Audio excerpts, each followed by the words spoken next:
So if you're struggling with low energy, stubborn weight, or feeling like your body isn't functioning at its best, the secret may lie in your metabolism. This is the process of your body that your body uses to convert food into energy. And today I'm going to show you how you can naturally optimize your metabolism for weight loss, better energy, and even a longer and more productive life.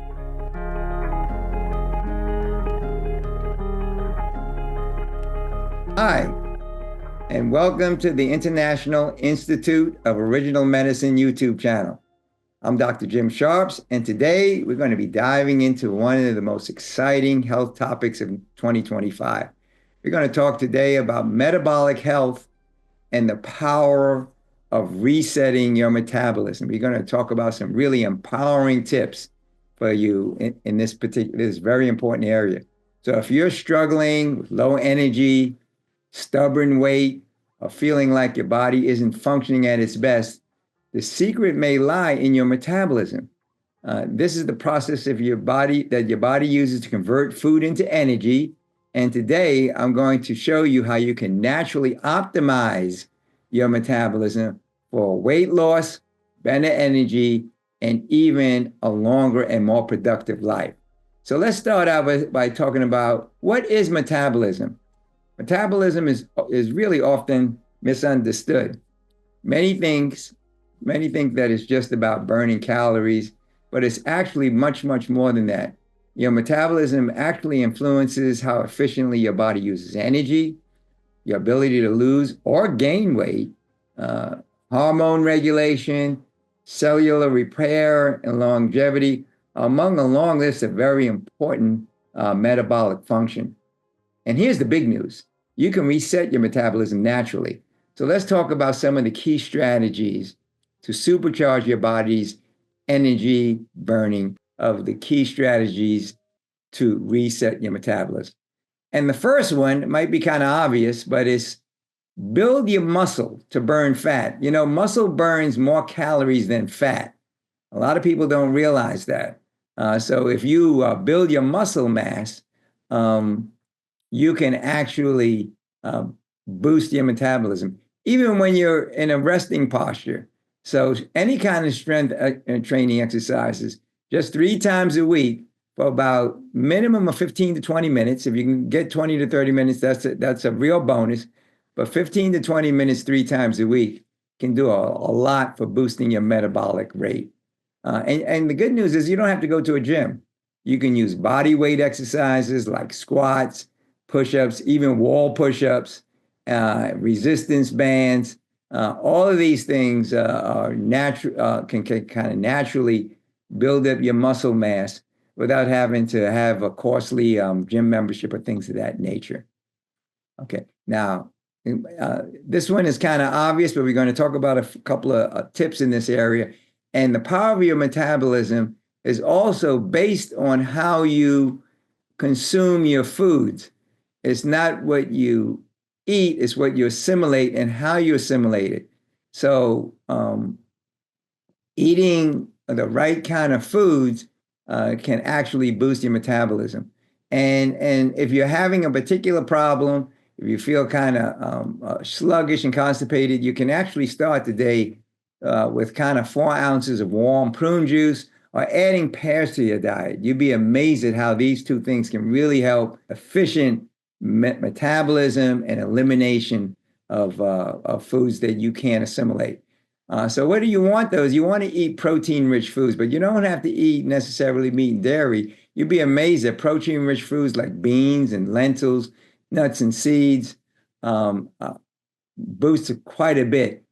There's also what are called thermogenic spices like ginger, cayenne, turmeric, which has in addition to boosting your metabolism, it has really great anti-inflammatory effects effects as well. So you get kind of a double whammy out of this. And so in addition to the ginger tea, you can also have other herbal detox teas like mint, licorice, hibiscus flowers, papaya, And what I do a lot of times and recommend for a lot of my clients is you can get 2 or 3 of these different teas and you can make a strong blend out of them. And you get the synergy out of these herbs when you do it that way. And then for fatty foods, there are healthy fatty foods like coconut-based foods, coconut oil, avocado. Those are very healthy fats that actually aid in digestive efficiency and metabolic function. So these foods support the digestion, the fuel burning, and actually help to stabilize the blood sugar as well. And let me give you a little tip. I'm not going to go into a whole thing on RBTI, but if you have some pH paper, get the pH paper and take your urine pH an hour and a half to 2 hours after your meal. And if it's above 6.6, that means your metabolism, your metabolic function, your digestion system is moving too slow. And so what you want to do is you want to increase it by using some of these teas that we talked about and doing some additional things that will help to increase that metabolism. So let's talk about the third thing, and I'll come back around to a really great tip in this area. But let's talk about circadian rhythms and meal timing. There's 3 circadian rhythms, or 3 timings of digestion. And they're 8 hours apart. There's the 4 a.m. to 12 noon to 8 p.m., and 8 p.m. to 4 a.m. Now, that first period of time, that first 8-hour period from 4 a.m. to 12 noon is kind of supports the elimination cycle. So you want to really have kind of high water content foods during this. So fruit, cereals, things that are not too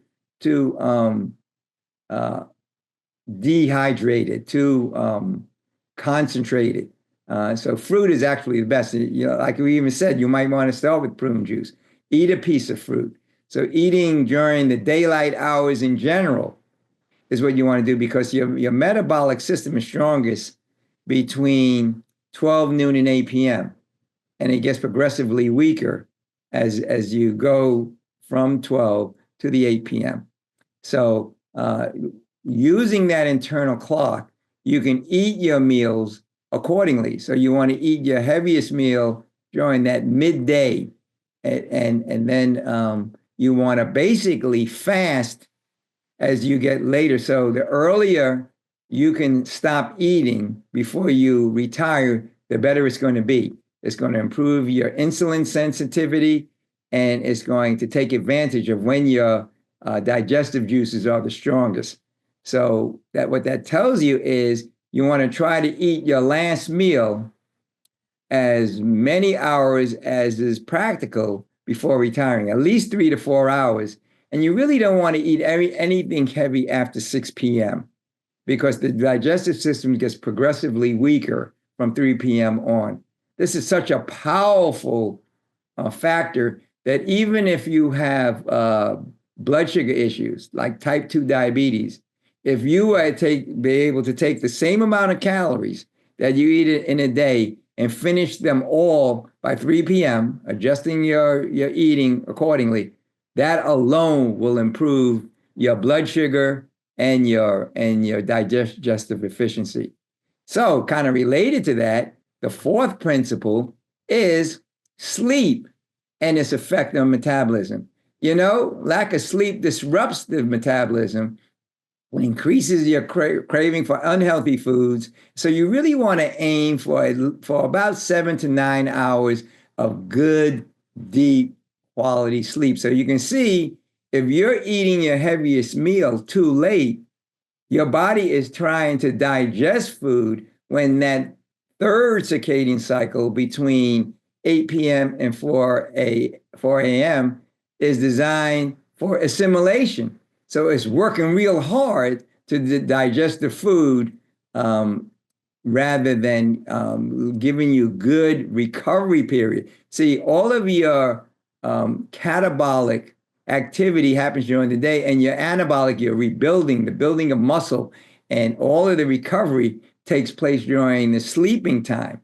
As a matter of fact, sleep is so important that basically 24% of the energy from the body comes from sleep. So you see how significant that is. It actually is more important than the food you eat. It delivers more energy than actually the food, which is basically about 20% of your energy. Okay, so let's look at food with this last element that I want to talk about, and that's hydration, proper hydration. And that basically is really important, not only for the digestion and metabolism, but also for the elimination as well. And so up to 30% of your digestion is due to drinking your proper amount of water. Your digestive juices require water also. So you want to make sure that you're being properly hydrated. And you might want to add things like lemon and or apple cider vinegar to your diet to help out flush out toxins and to improve your digestive function. Now, remember I said earlier that when we talked about food, you wanted to take your urine pH an hour and a half to 2 hours after you eat. Now, if it's above 6.6, one of the things that you can do is add apple cider vinegar. That actually will lower the pH down to that 6.2 to 6.6 threshold that you want to get for your urine pH, which is the optimum speed for your digestive function. So that's the thing that I said I was going to hold off to the end. So those are some things that you can do, to basically have good, efficient digestion, flush out the excess toxins in the undigested food, and keep that digestion running at very smoothly and at an optimum speed. So you want to use, and again, you can use the herbal detox teas and other things of that nature to support that function. So in summary, the items you want to focus on, and I recommend that you do this for the next 30 days and see how it works for you. So to reset your metabolism naturally, the plan is basically to strengthen and train to basically build a little bit more muscle mass, eat metabolism boosting foods daily, which is your fruits and vegetables and your whole food proteins like beans and lentils, etc. Follow the circadian rhythms, get good quality sleep, and stay hydrated, and to support that entire detoxification function. And for those of you, for a bonus, if after the 30 days you're still having issues, ask for our food combining. I have a 7-page excerpt from my book on food combining, which actually also helps, proper food combining. But that's do these first, and then if you want the bonus, just send us a note, and we'll be happy to send you that 7-page excerpt as well. So here's the things that you might want to be doing. So your metabolism is the foundation of your health, and by making these small, very intentional changes, you can control your energy, your weight, and your overall sense of well-being. So if you found this information to be valuable, please be sure to subscribe to our YouTube channel and share this with anyone that you think that this might be able to help. And so until next time, I want to wish you health, happiness, and God's richest blessings. Bye for now, and God bless.